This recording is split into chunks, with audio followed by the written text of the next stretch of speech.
बात कर लेते हैं उत्तराखंड में कोरोना के केसेस की। कोरोना का हाल क्या है? बीते 24 घंटों के भीतर उत्तराखंड में 4,496 नए केस आए, जबकि कोरोना की वजह से 188 लोगों की मौत हुई है। सूबे में अभी भी कोरोना के 78,802 एक्टिव केसेस हैं। जिलेवार कोरोना का आंकड़ा अगर देखें तो राजधानी देहरादून में 1,248, हरिद्वार में 572, पौड़ी में 391, उत्तरकाशी में 351, जबकि टिहरी में 498 नए केस आए। वहीं बागेश्वर में 153, नैनीताल में 117, अल्मोड़ा में 65, पिथौरागढ़ में 100, उधम सिंह नगर से 393 नए केस आए हैं। तो रुद्रप्रयाग जिले से 356, चंपावत से 41 और चमोली में 211 नए केस आए हैं। तो उत्तराखंड के सभी 13 जिलों से केसेस कितने आए हैं वो आंकड़ा हमने बताया आपको, और टोटल 4,496 ये संख्या है। मृतकों का आंकड़ा अभी नहीं कम हो रहा।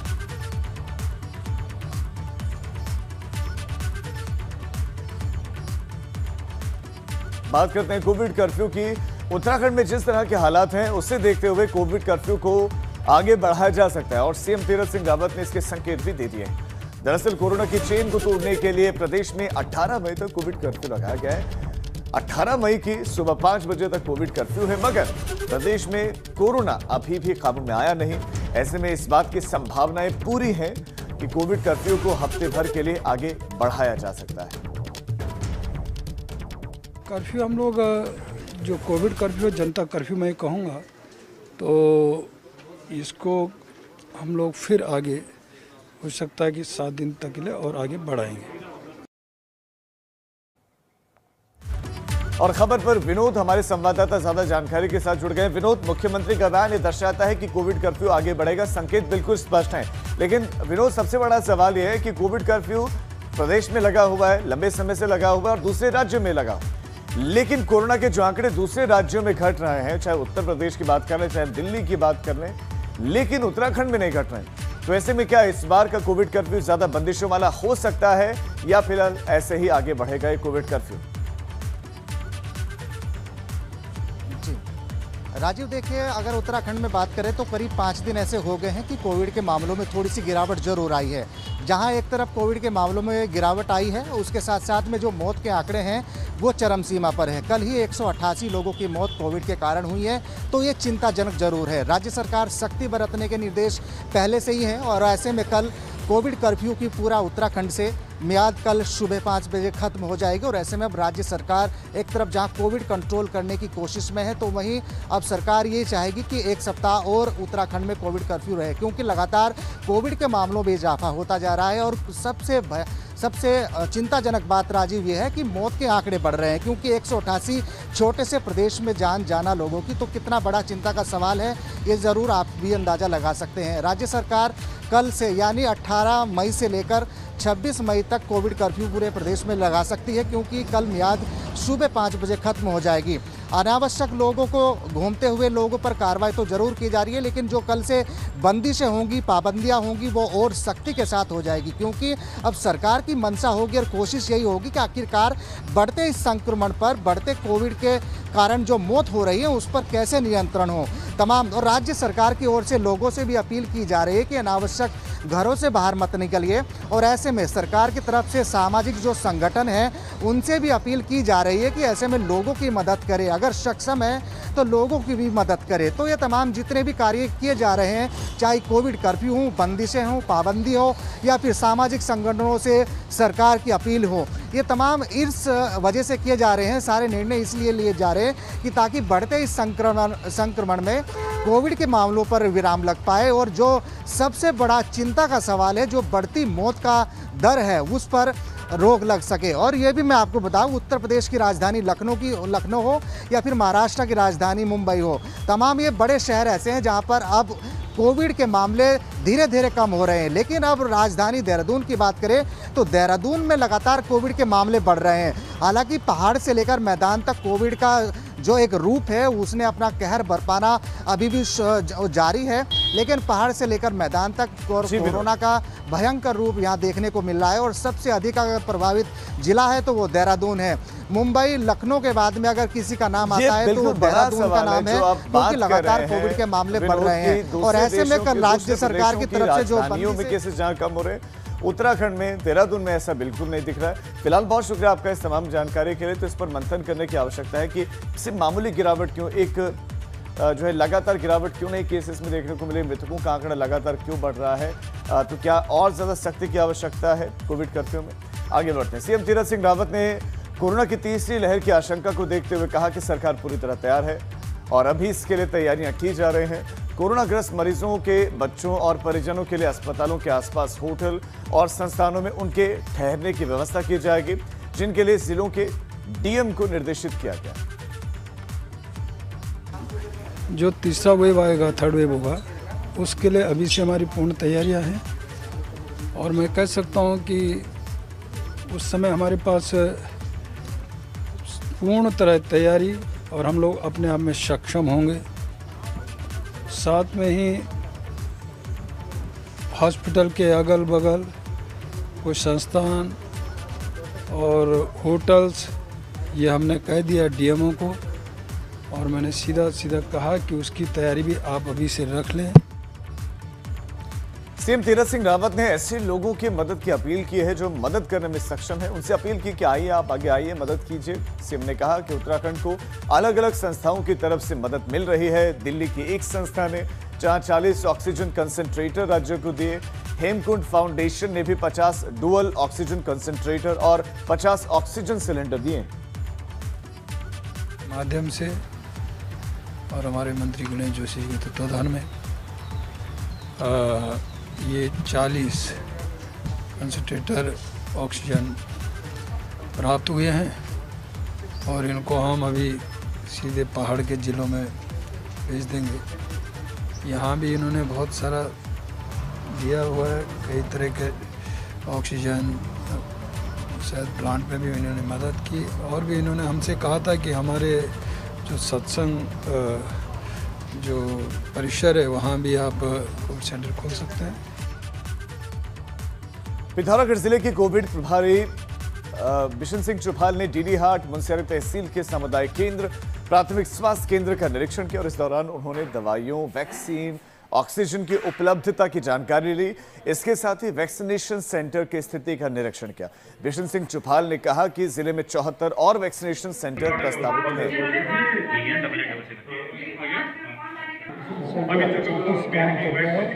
और 74 अभी प्रस्तावित है, इसलिए पूरे जनपद में 104 वैक्सीनेशन सेंटर काम करेंगे। बहुत जगह से अभी भी लोगों की मांग आई है कि हमारे क्षेत्र में भी के यदि उस क्षेत्र में नेटवर्क होगा तो उस क्षेत्र में भी हमारे वैक्सीनेशन सेंटर बनाएंगे, उसका प्रस्ताव भी हम शासन को भेजेंगे। उत्तराखंड के राज्यसभा सांसद अनिल बलूनी कोरोना महामारी के दौरान प्रदेश के लिए लगातार मदद कर रहे हैं। बलूनी की कोशिशों से पौड़ी के स्वास्थ्य विभाग को 50 लाख रुपए की धनराशि से कुछ ऑक्सीजन कंसंट्रेटर्स मिले। ऑक्सीजन कंसंट्रेटर से कोरोना काल में मरीजों को काफी फायदा होगा। इन ऑक्सीजन कंसंट्रेटर्स में से कुछ ऐसे भी हैं जो 20 बेड को कवर कर सकते हैं। ये ऑक्सीजन कंसंट्रेटर पौड़ी के साथ ही चमोली और रुद्रप्रयाग के मरीजों के लिए काम आएंगे। आपको बता दें कि बलूनी इस कोरोना महामारी के दरमियान लोगों की मदद कर रहे हैं, लगातार प्रयास कर रहे हैं और इससे पहले उन्होंने गुजरात से ऑक्सीजन मंगवाकर उत्तराखंड में भिजवाई थी। श्री अनिल बलूनी जी द्वारा हम लोग को जो है 50 लाख रुपये का धनराशि का सामग्री क्रय करने का अनुमति दिया था। उसी धनराशि से हम लोगों ने 40 इक्विपमेंट्स क्रय किया है। उसमें से 10 इक्विपमेंट जो है वो 10 लीटर्स कैपेसिटी के ऑक्सीजन कॉन्सेंट्रेटर्स हैं, जो कि काफ़ी एडवांस इक्विपमेंट्स के रूप में हम उसको प्रयोग कर सकते हैं, ऐसे हैं। साथ में 30 इक्विपमेंट्स वो हैं जो 5 लीटर कैपेसिटी का ऑक्सीजन कॉन्सेंट्रेटर्स उन्होंने दिया हुआ है। रुद्रप्रयाग में कई गांव में लोग वायरल फीवर से परेशान हैं। कोरोना के भय से लोग अस्पताल नहीं पहुंच पा रहे हैं। जो लोग अस्पताल उपचार के लिए आना चाहते हैं उन्हें कोई वाहन लाने के लिए तैयार नहीं है। समय पर बीमार लोगों को उपचार नहीं मिला तो अनहोनी हो सकती है। स्वास्थ्य विभाग की ओर से ग्रामीण इलाकों के लिए 12 टीमें बनाए गए हैं जो नाकाफी साबित हो रहे हैं। ऐसे में शहरी इलाकों से लौटे प्रवासियों के साथ ही ग्रामीण जनता खासी परेशान है कि जो लोग वापस लौटे हैं वो कोरोना लेकर लौटे हैं और अब गांव-गांव में कोरोना पैर पसार रहा है। हमारे बाहर से जो भी लोग आ रहे हैं तो अगर वो अपनी नेगेटिव रिपोर्ट लेके आ रहे हैं तब तो ठीक है। जो नेगेटिव रिपोर्ट नहीं ला रहे हैं उनका हम यहाँ पे टेस्ट करते हैं। अभी हमारा एंटीजन रैपिड टेस्ट हो रहा है, उसकी रिपोर्ट भी साथ साथ आ जा रही है हमारी।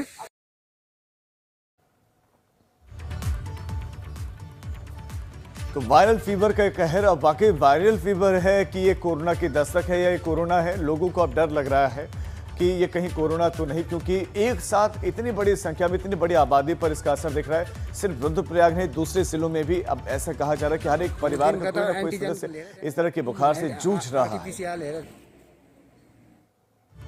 बढ़ते आगे, भगवान केदारनाथ धाम के कपाट सुबह खोल दिए गए हैं और इसके बाद से सबसे पहले यहां पर पीएम मोदी के नाम की पूजा की गई। जिलाधिकारी ने अपने हाथों से पूजा अर्चना कर पीएम मोदी के नाम से पूजा की। मंदिर को 11 क्विंटल फूलों से सजा गया था। सुबह तड़के 3 मंदिर में विशेष पूजा अर्चना की गई। मुख्य पुजारी बागेश लिंग ने बाबा की समाधि पर पूजा के साथ ही अन्य औपचारिकताएं निभाई और इसके बाद 5 बजे बाबा के कपाट खोल दिए गए। मंदाकिनी और सरस्वती नदी के संगम पर स्थित केदारनाथ धाम में इस बार भी कपाटोद्घाटन समारोह सूक्ष्म रूप से आयोजित किया गया। फिलहाल कोरोना महामारी के कारण यात्रा पर रोक लगी है। सिर्फ कुछ तीर्थ पुरोहित ही बाबा केदारनाथ के धाम जा सकते हैं, उन्हीं को इजाजत है।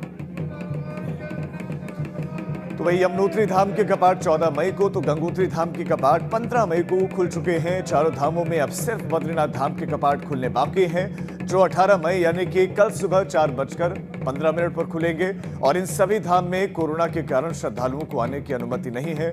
आपको बता दें कि कोरोना के चलते 4 धाम यात्रा भी बंद है। हालांकि रोजाना पूजा अर्चना चलती रहेगी। सभी धामों में पूजा पाठ से जुड़े लोगों को अंदर जाने की अनुमति रहेगी और इनकी संख्या भी 25 से ज्यादा नहीं होनी चाहिए। साथ ही कोरोना गाइडलाइंस का भी पालन करना होगा। सुबह 5 बजे केदारनाथ धाम के कपाट आज खोल दिए गए। हालांकि कोरोना के चलते पिछले साल की तरह इस बार भी श्रद्धालु भगवान के दर्शन नहीं कर सकेंगे। भक्त सिर्फ ऑनलाइन ही दर्शन कर सकेंगे।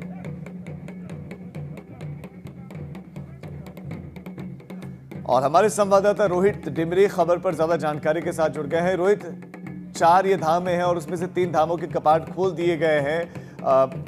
आज बाबा केदार के दर को भी खोल दिया गया है। हालांकि आम श्रद्धालु नहीं जा पाएंगे, लेकिन कितने लोगों की मौजूदगी में, कौन कौन लोग उस वक्त मौजूद थे जब कपाट खोले गए धाम के? जो कपाट है सुबह प्रातः 5 बजे खोल दिए गए हैं और इसके बाद कह सकते हैं कि इस समय उस दौरान जो है जो रावल है केदारनाथ के धीमा शंकरलिंग और जो उप मुख्य कार्याधिकारी देवस्थानम बोर्ड के डीडी सिंह जी और जिलाधिकारी की उपस्थिति में यहाँ पर मौजूद रहे। कह सकते हैं कि जब प्रधानमंत्री नरेंद्र मोदी की यहाँ पूजा हुई है तो जिलाधिकारी के हाथों हुई है। कल शाम को ही 6500 की पर्ची पीएम मोदी के नाम की काट दी गई थी और उसके बाद आज सुबह सबसे पहले जो पूजा हुई है वो प्रधानमंत्री नरेंद्र मोदी की हुई। तो मैं आपको बताना यह भी चाहूंगा कि जो भगवान केदारनाथ की विधि विधान से पूजा अर्चना होगी वह कल होगी, क्योंकि 18 मई को केदारनाथ के अग्र दूत हैं भैरवनाथ कहे जाते हैं। तो भैरवनाथ से 1 किलोमीटर की दूरी में भैरवनाथ का मंदिर है। तो प्रथम जो होगा भैरवनाथ की पूजा अर्चना होगी, उसके बाद सायंकालीन जो आरती शुरू होगी कल से भगवान केदारनाथ की, तो कल से ही पूजा अर्चना शुरू की जाएगी। तो कह सकते हैं कि आज जब कपाट खुले तो इस दौरान कोई भी जो 30 से 40 संख्या में लोग देवस्थानम बोर्ड के अधिकारी कर्मचारी मौजूद थे, सिर्फ वही यहाँ पर उपस्थित थे। कोई भी भक्त यहाँ पे नहीं था, क्योंकि कोरोना महामारी के चलते यहाँ पे लॉकडाउन लगने से यहाँ पर जो सरकार के निर्देश है कि कोई भी यात्रा में नहीं आएगा, तो ऐसे ही नियम का पालन किया गया। और साथ में हम कह सकते हैं कि जो केदारनाथ के रावल है उन्होंने भी यहाँ पर एक बात कही कि कपाट तो खोल दिए गए हैं पर अभी भक्तों को आने की अनुमति नहीं है, जो कि कोरोना महामारी को देखते हुए भक्त यहाँ पर नहीं आ सकते। पर लेकिन जो ऑनलाइन ठीक है रोहित, आप बता रहे हैं कि ऑनलाइन दर्शन किए जा सकेंगे। बहुत शुक्रिया आपका इस तमाम जानकारी के लिए। तो सबसे पहली पूजा जो की गई वो प्रधानमंत्री नरेंद्र मोदी के नाम से की गई और ऐसे गंगोत्री और यमुनोत्री धाम में भी देखने को मिला। और अब कल बाबा बद्र विशाल के भी कपाट खोल दिए जाएंगे। आदिगुरु शंकराचार्य की गद्दी के साथ यात्रा बद्रीनाथ के मुख्य पुजारी के नेतृत्व में पांडुकेश्वर के योग ध्यान मंदिर में पहुंचे और इस दौरान कोविड नियमों का पालन करते हुए स्थानीय श्रद्धालुओं ने पूजा अर्चना की और नरसिंह मंदिर में महिलाओं ने भगवान के मंगल गीत और भजन गाए।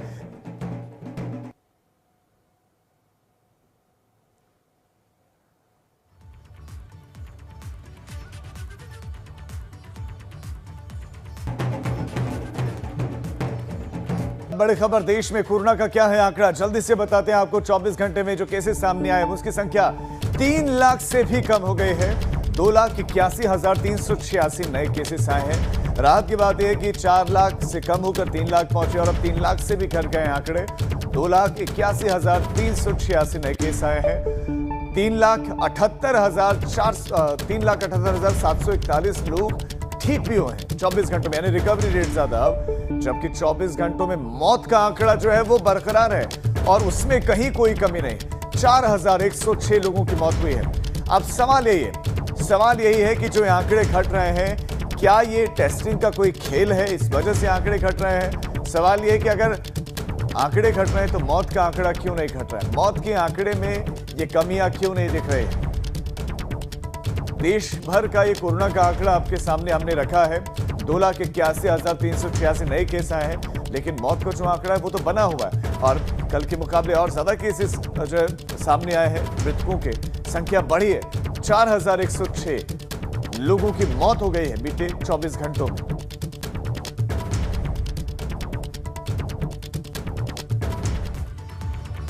रुड़की क्षेत्र के शहरों के साथ ही ग्रामीण इलाकों में भी कोरोना से दहशत है। ग्रामीण इलाकों में खासकर खांसी, बुखार और गले में दर्द की शिकायत है। ज्यादातर लोग लोकल डॉक्टर से ही दवाइयां ले रहे हैं, इलाज कराने को मजबूर है। ग्रामीण इलाकों में ना तो कोरोना के टेस्ट की कोई व्यवस्था है, न ही लोगों को ठीक से जानकारी है कि कहां कोविड टेस्ट करवाएं। अकेले अगर हम बात करें तो लाभबर हेड़ी गांव में 2 हफ्तों से 18 लोगों की मौत हो चुकी है। 2 हफ्ते में 18 लोगों की मौत, और इसमें से 3 लोग कोरोना संक्रमित थे। शनिवार को स्वास्थ्य विभाग की टीम ने गांव में 80 लोगों के सैंपल लिए, जिसमें से एक शख्स कोरोना पॉजिटिव निकला। उत्तराखंड का सबसे बड़ा गांव है। इसके अंदर 14-15 हज़ार की आबादी है और पिछले कुछ दिनों में यहाँ 30-35 मौत हुई है। कुछ उनमें से ज़्यादातर नेचुरल डेथ है और शायद कुछ उनमें कोरोना इफेक्टेड भी है। बुखार खांसी है बहुत लोगों को है और कुछ लोग डर भी रहे हैं। भी काफ़ी बड़ा गांव है, नियर अबाउट 20,000 के आसपास पॉपुलेशन है वहाँ की। तो 2 वीक में 15 से 17-18 लोगों की डेथ सामने आई है, जिसमें से कि काफ़ी ओल्ड एजेस लोग भी है। तो आज सुबह प्रातः ग्राम प्रधान जी से भी वार्ता हुई है और आज प्रॉपर गांव में सैनिटाइज चल रहा है। तो सभी के द्वारा ये भी अवगत कराया गया कि सर विद इन 2 वीक्स में जो 15, 16, 17 लोगों की डेथ हुई है, उसमें कुछ लोग नेचुरल डेथ भी है और कुछ लोगों को खांसी बुखार की शिकायत थी। उत्तराखंड में कोरोना महामारी के दौरान स्वास्थ्य सेवाओं की बदहाली को लेकर कांग्रेस ने सांकेतिक उपवास रखा। इस दौरान कांग्रेस प्रदेशाध्यक्ष प्रीतम सिंह के नेतृत्व में कांग्रेस के कार्यकर्ताओं ने उपवास रखा। कांग्रेस का आरोप है कि कोरोना से निपटने के लिए राज्य सरकार की तैयारियां पुख्ता नहीं और अब तो कोरोना प्रदेश के गांव-गांव तक फैल चुका है। सरकार अगर वक्त रहते ध्यान देती तो ऐसी नौबत क्यों आती?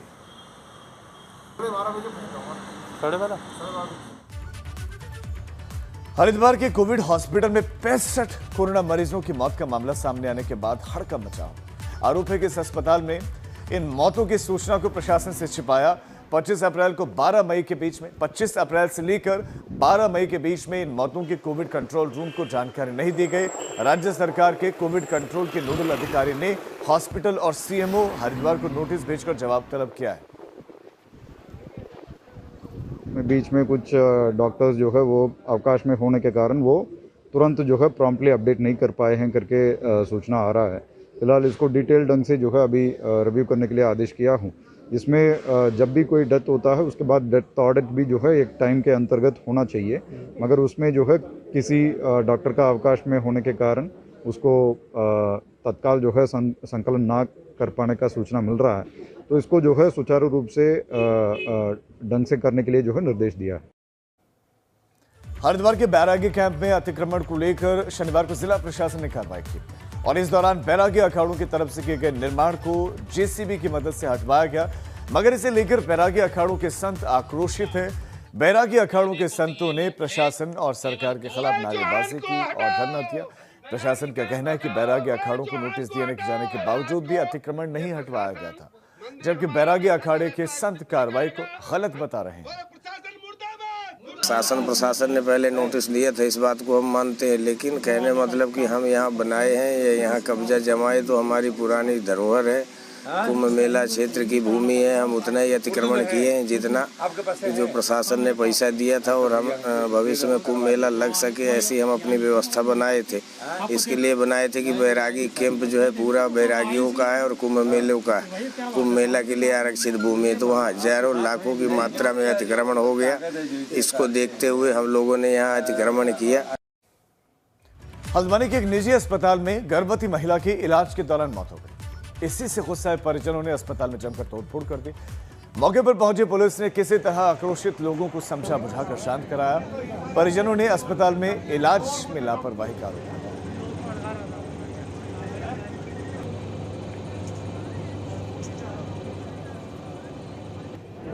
नीलकंठ हॉस्पिटल में अभी आज दोपहर में ये सूचना आई है कि किसी महिला की मृत्यु हुई है, जिस पर उनके परिजनों के द्वारा जो है हॉस्पिटल में तोड़फोड़ की गई है। उस पर यहाँ पे जो हमारी जो फोर्स लगी हुई थी उसने तत्काल रिस्पॉन्ड किया है, उन लोगों को रोका भी है और उसके बाद में उन्होंने तत्काल चौकी इंचार्ज को यहाँ पर बुलाया, बाकी फोर्स यहाँ पर बुलाया गया है और इसमें भी बॉडी को जो है मॉर्चरी के लिए मूव कर दिया गया और उसमें आगे की वैधानिक कार्रवाई की जा रही है।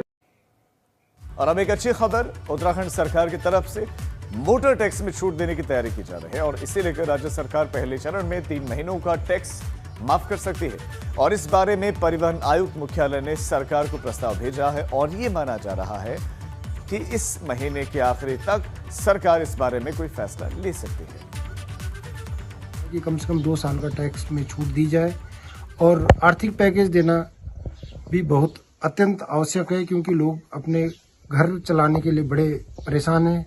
लोग कोई कुल्ली का काम कर रहे हैं, कहीं लेबर काम कर रहे हैं, कोई खेती बाड़ी कर रहे हैं। लोग ट्रांसपोर्टर बहुत परेशान हैं। कई लोगों की नौकरियां नहीं है लोगों के पास, कई लोगों की गाड़ियां सड़ रही खड़ी खड़ी। तो मेरा माननीय मुख्यमंत्री जी से निवेदन है कि ये रोड टैक्स के साथ साथ आर्थिक पैकेज भी दिया जाए